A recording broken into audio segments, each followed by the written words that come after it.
Yes, hello, you're very welcome to Hawk Talk here at Utilita Bowl, the home of following Hampshire Hawks in their Global Super League campaign for 2024. And you join us here on the morning after, the night before. Hampshire Hawks getting their Global Super League campaign underway with a win against the Rangpur Riders. We're going to dissect everything that happened over the course of the next 15 minutes or so. But here are some highlights to kick us off. Have a little look. I mean, there's not much that happened. It was pretty dull, really.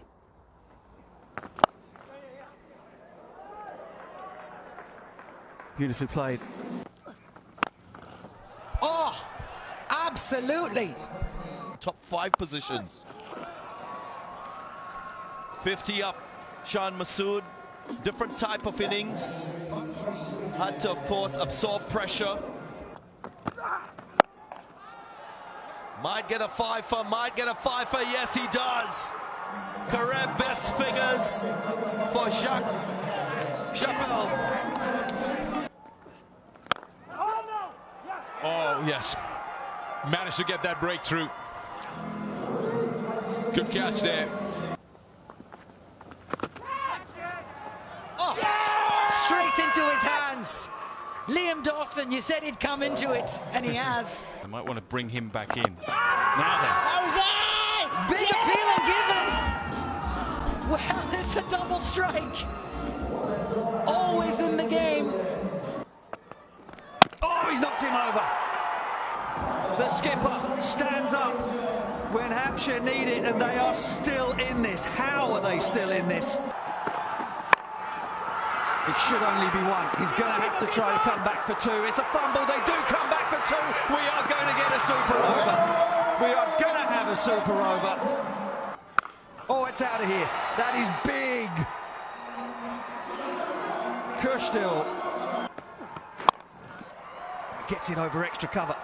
Because of the lack of pace, it goes straight up. Oh, that's superb.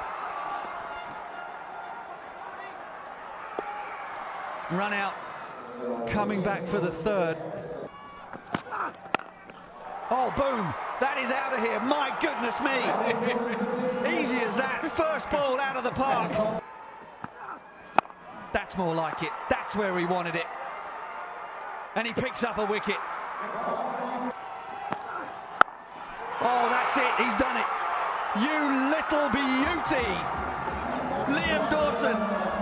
Cometh the hour, cometh the man.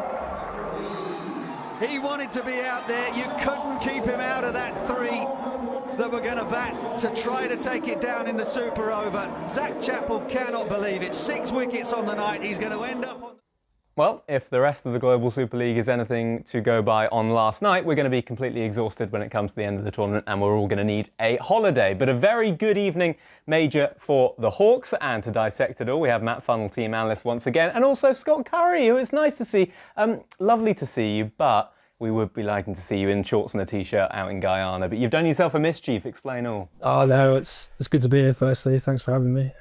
But yeah, of course, would like to be out there with the fellas. It looked like a great night to start things off. Yeah, I was playing for Scotland, picked up an injury, so such is the game, the way the schedule is now, so much cricket going on. But yeah, fingers crossed, not too far away from a return to Hampshire. Yeah, I mean, it's been a little while since we've seen you in a Hampshire top, so all okay in terms of rehab. You should be back fine for the new season. Absolutely, yeah, no worries on that front. It's all gone to plan. Obviously a bit frustrating, as I said, but yeah, these things happen. Well, it's nice to have you with us to dissect that game against the Riders. And team, I mean, I don't know really where we start without making this episode about 3 hours long, but let's maybe start at the end and the super over. Matt, from your perspective, I'd like to know, how busy were you for that 10-15 minutes that the super over was going on?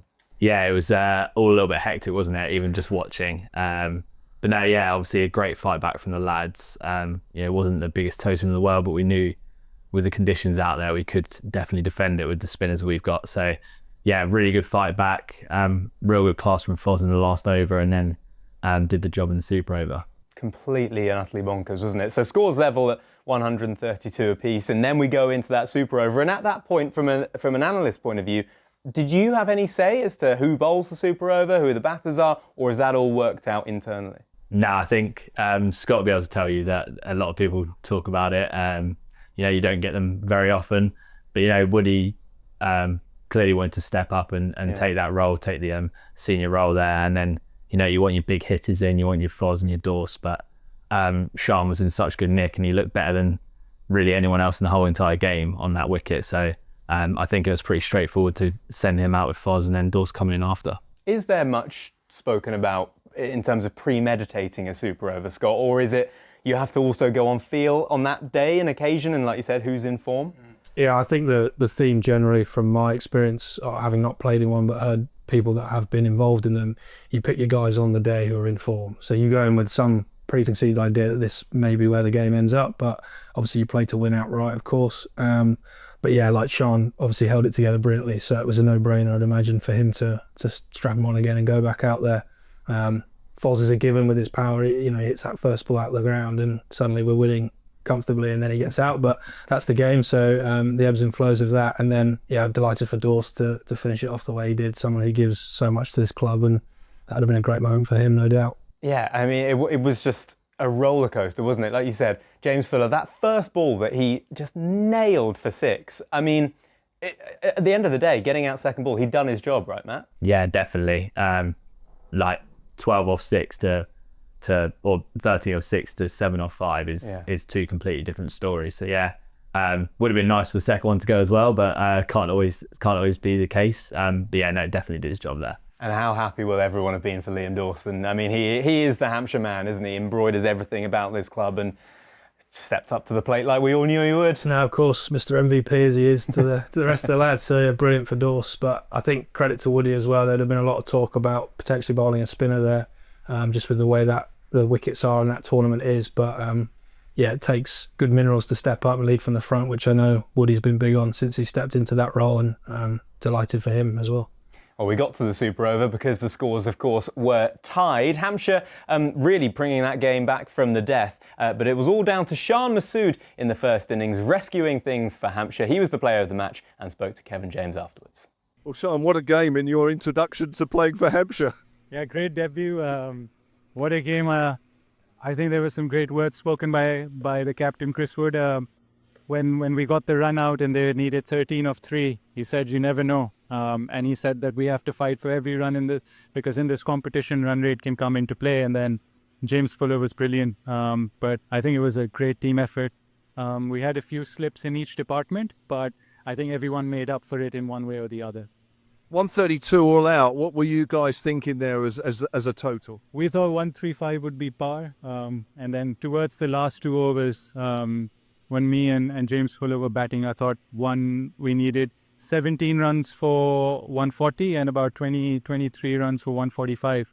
I thought that we fell short. We gave too many wickets away in the last over. There were some decent connections, but we hold out to the men in the deep. And I think that's the lesson. Once you get that base, we still thought that we were around par, but then we felt that we'd have to start really well in the power play, and it went completely the opposite direction.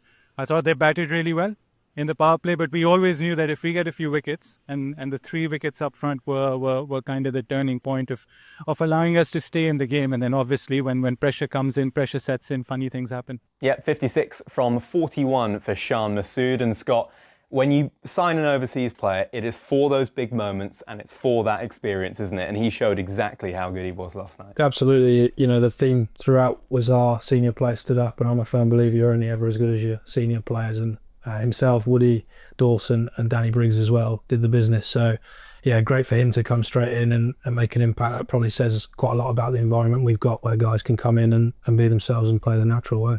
We mentioned so much in the build-up to the tournament about adapting to conditions, didn't we? And Shan obviously did that really well, but what else did he do maybe better than others in terms of adapting to those conditions, maybe from a stats perspective? Yeah, I think he just did the simple things well. Like you said, you need to adapt early, get a hold of the pitch early, and I think he just rotated strike quite well.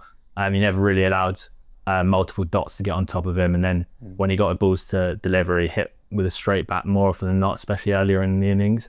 And then when he felt more comfortable, he could go to the sweep and the reverse sweep that he went aerial later on. So, but yeah, it was more his strike rotation that just kept the score ticking over and never really got away from us.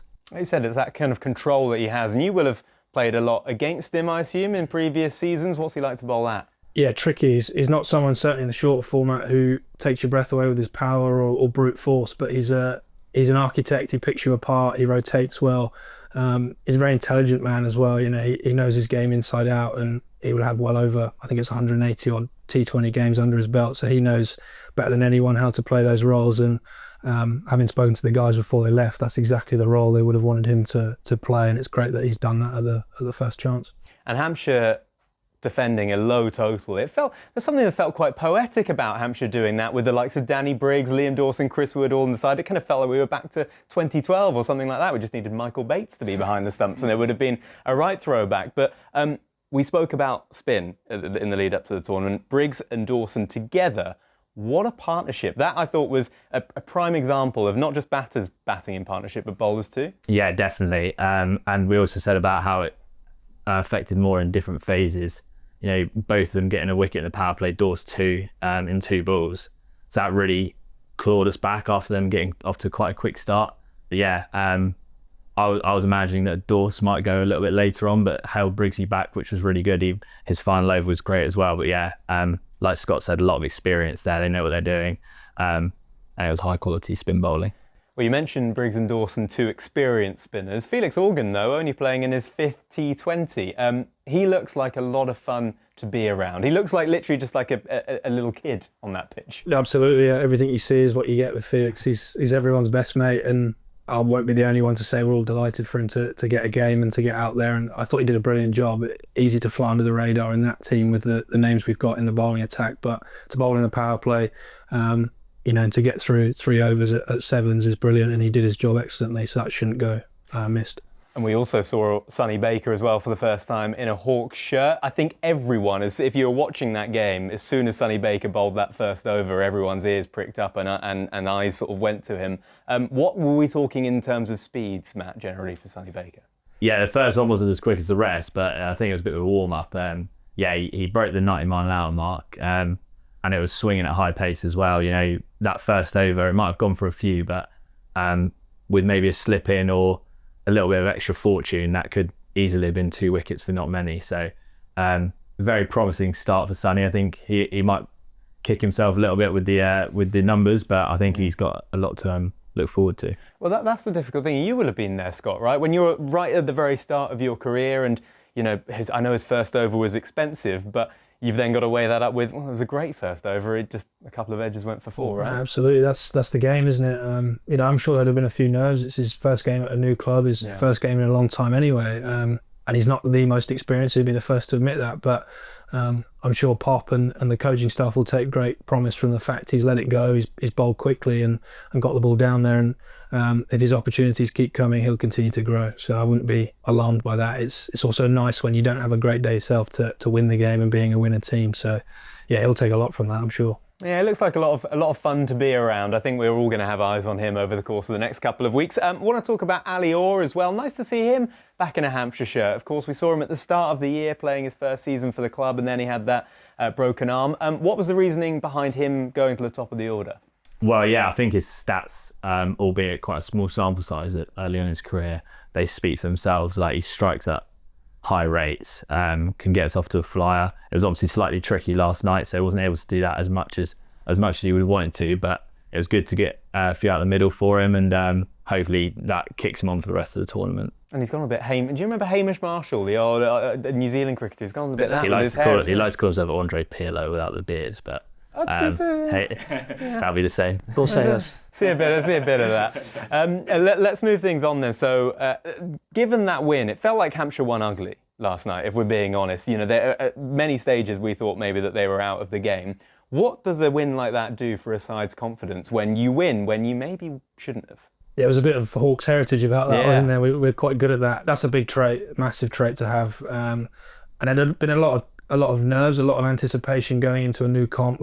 Lads have been stuck inside for 3 weeks whilst the other guys out there are playing regularly. So, you know, tournament cricket and tournament play, you win by any means and you get the job done. And that's exactly what we've done. No better way to start the comp. And it does mean, Matt, you know, you've only got these 4 group games. A win last night was so crucial ahead of these 3 big games coming up. Yeah, definitely. I think we'll all happily admit that we're not normally this quickest of starters, but the game weirdly went sort of to plan. It was low scoring. We had one guy that sort of wheel batted around, not as well as we possibly could have, but Shan went in there, we said maybe a 50 or 40 is going to win you the game, and then we fought hard with the ball. So yeah, definitely positives to take from it and try and move that on for the rest of the comp. How will the next couple of days therefore look for the Hawks? Will it be, they've got, what, 2 days and then a game? Will it be a day off or optional training? How does it normally work? Yeah, I think it'll be a pretty slow start for the lads this morning. Obviously a late finish, and there's a lot of, not nerves, but there's a lot of anticipation. There's a lot of adrenaline going, and I know from experience it can be hard to sleep after those sorts of games, especially as that's gone to a super over. So it'll be pretty slow day for them today, and then they'll pick up, I'd imagine, optionals tomorrow and get themselves ready for the next one. Yeah, next up, the Lahore calendars. We'll preview that, of course, in our next episode. We've got a few quickfire questions that have been sent in for us before we go. Michael asked this one for you, Matt. Michael asked, did the conditions play as we expected out there? We spoke a lot about the spin and expecting things like that. Did it play out how you expected? Yeah, I think so. Obviously, it didn't turn massively, but you know, you look at the deliveries, a lot of the wickets, it did sort of shoot low. Seems especially, apart from Sunny, no one really got any carry, so I think it did sort of play as we intended. Like I just said, it was low scoring. Dew didn't play as much of a part as we possibly anticipated. I think the weather doesn't get as cold as it might do in the summer, actually, although it gets quite a lot warmer during the day. So dew wasn't massive impacts. I think batting first was definitely the right call. Yeah, I think it was pretty similar to what we anticipated. It does feel like Hampshire's strength is with the ball, right? So would you expect, going forward, not to give anything away, but would you expect Hampshire to favour batting first generally? Yeah, I think so. With the lineup that we've got, I think our strength is with the ball. And if we've got runs on the board, we can really apply pressure early doors. I was just saying, I think that'll be a theme for all teams. In the first game, it was exactly the same. So you win the toss and you'll look to put people under pressure. It's not to say our strength is just with the ball. I think that's where the experience lies, probably more importantly. So it's not to say if we end up doing it the other way, we can't win. That's the beauty of the game. You'll get challenged throughout, and that will come up, I'm sure, later on in the comp.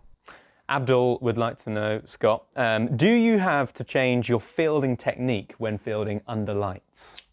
That's a good question. The lads that field on the boundary definitely would caveat that. You feel like you need to get slightly closer to it because your perspective changes from like a blue sky normally to... Closer to the game? In the sense of closer to the ball when it's dropping out the sky. Right. Always get to the drop zone early is how we try and look at it that way. There won't be masses of talk around that. Lads will be free to sort of do it their own way. Joe Weatherly's probably a man to watch. Took a great catch last night and a run out as well. So he'll impact the game at both ends with the bat and in the field. I wouldn't say there's too much difference. You stop the ball and throw it in is always the way we looked at it. But that's definitely an area where the lads will look to make strides and hopefully be better than other teams are. Just don't wear your sunglasses. I think that would be a good one. Or if you do, wear those ones that make it lighter. I don't really believe that. Is that a thing? I've never used. I think that's nonsense. They're just starting to look cool, aren't they? Final one then, again for you, Scott. When bowling at the death, at what point do you decide what ball you're going to bowl? I think the way the game is now, certainly in these competitions with guys that are playing so regularly, Matt will know this as well, you're going in with a fairly good idea anyway of who you're going to come up against at the end, and you'll have set plays you want to run or matchups. That's a bit of a buzzword, but it is a thing, and the analysis is so big on that. But going out there's a fluidity to Woody will testament that in the end. That at the end there's a inclination maybe in the super over you just run up and try and bowl 6 Yorkers or hope for the best, but Woody held his length and that was obviously what was working on the day. So whilst you go in with an idea, you have to be flexible. Those conversations will be happening throughout the innings. Every time there's a wicket, you'll chat what's going on. I don't think Pop's massive on running messages out. He'll let the lads with the experience run it themselves. But yeah, there's a big fluidity around what you do at the end. But what is the actual point where because you've got to commit, right? When you pick a delivery, you've got to go with it. So what is that moment in your brain? Is it when you're beginning your run up, or you're just walking back to your mark? When do you commit and you say, this is the ball I'm going to bowl? I think everyone would like to tell you that it's at the start and you're clear and you run in, but everyone gets the noise on the shoulder. Everyone, sees a batsman move or whatever and thinks, I might do this. But in my experience, I can only speak for myself. When I'm at my best and at my most clear, it's when you sort of lock it in before you set off. And then it's really a game of execution. Some days you can execute and it still goes out the ground. Other days you can miss and get a wicket. That's just the game, isn't it? Yeah, absolutely. Well, I imagine it is the game. I've not been there, but I imagine it is. Very good. Thank you very much indeed to both of you. Just before we go, just time to remind you that we were expecting this tournament to bring some big names in, weren't we? But maybe we weren't expecting to see the new president-elect. Look at him there, given a mobile phone as well, which no doubt is going to come in handy, I suppose, over the course of the next 4 years or so. Anyway, plenty more coming up in the Global Super League. You enjoyed that one, Matt, didn't you? Thank you very much.